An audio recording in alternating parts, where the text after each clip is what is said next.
So for my work, teasing out the concept of survivance is the first step, and this term is used. It's not really as known even today. I remember when I first stumbled on it a couple of decades ago. Thinking about it was so new, and only a few Indigenous scholars were using the term. And as I began to think about it, I thought, and mostly from Native literature, Native literary studies, but then I also saw certain scholars in education, specifically, taking up the term to describe a kind of experience of Indigenous students or Indigenous peoples in the struggle to decolonize. Right? So for me, part of the decolonizing language begins with the kind of voice that decolonizing requires. Right? So I call it the Indigenous voice of survivance in my works. And this means, basically, as I'm teasing it out, drawing from Weisner's work and Brayboy, is thinking about survivance as a relationship between two really important things. Surviving the colonizing structure of violence, right, in any era that we want to point to, especially around the boarding school era, but certainly through the 20th century, even in times that seem to favor Native peoples, right, the self-determination era or something like that. That within these eras, there is a mode of surviving the settler colonial structure. But along with surviving comes resistance, and resistance it has to go with surviving. Like, a way of surviving the colonial violence is a mode of resisting the colonial violence. And this is a concept that I use to think about or try to explain certain moves that Indigenous peoples argue for or do in particular areas that seem to acquiesce to the power structure, right? A parent or parents or communities deliberately sending their children off to boarding schools.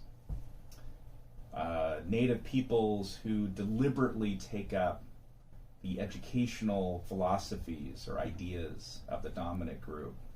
Tribal governments that take up democratic structures or promote citizenship of Native peoples. And alongside all of these movements, there are other Indigenous voices that push back on all of that, right? So within an era, you'll have people who are Native peoples who are contesting each other on what it means to be Native, what it means to be sovereign, all of that. Survivance became the concept to describe a multiplicity of moves, right? So you could have someone like Charles Eastman, who promotes the Dawes Act, later regrets that, but then also promotes citizenship, right? And for him, this is a mode of surviving, but also resisting the dominant structure, because in that particular move that he's making, yes, become citizens, but also we're going to assert our sovereignty as citizens. And alongside of him is another Indigenous voice, Clinton Rickard, who is absolutely rejecting any notion of citizenship. And for him, this is death to tribal sovereignty. The moment we acquiesce our sovereign right as Indigenous peoples and become citizens of the nation state, we basically have lost this power in our place. And but this is also another view of sovereignty that's being contested with Eastman. So when you got these two, this is just an example of having two different voices that I call of survivance, of Indigenous complexity of Indigenous voices pushing forward a very specific view of what it means to decolonize, even though decolonizing wasn't the word that they would have used back then. This is early 20th century. And so as I'm thinking about, okay, what is the decolonizing moves, very local, very contextual, And if we have the concept of survivance, these are decolonizing narratives, these voices of survivance. Again, they're not using the word decolonizing in those words. Not until we get to the 60s, 70s, until now, that Indigenous scholars begin to use decolonizing a little bit more explicitly. But, so the argument that I'm making is decolonization, if we tie it with survivance, has been around since the moment Indigenous peoples have been in a dialectical relationship with the colonizer.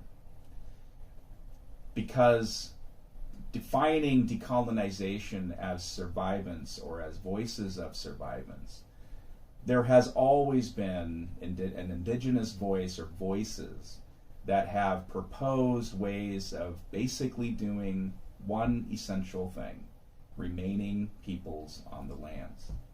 You do it differently. You survive differently. You do it differently within a particular era, whatever that dominant voice is that's eradicating or limiting sovereignty. You'll do it differently in relationship to other Indigenous peoples because this is all localized. But your survivance voice is doing two things. It's saying, to be peoples and places of lands, we do have to think in opposition to the dominant group. We have to oppose, in some ways, what this dominant group is making us do or taking from us or whatever. So a survivance voice that is decolonizing stands in opposition. But it's also saying that at the core of whatever strategy, what a local community or individuals are doing, that the aim is to remain sovereign, whatever that means. Again, there is no. I mean, we certainly can look at the legal scholarship and figure out what that means. But all of that is so contextual, and so it doesn't. There aren't rigid borders that we can create around these concepts. So you have survivance voices that I'm saying that are decolonizing strategies that focus on things like sovereignty, nation building, empowerment, liberation. And these voices seem incredibly harsh to the dominant group because the dominant group wants liberalism, inclusion, respect for persons, all the language that we do, rights, like this rights discourse.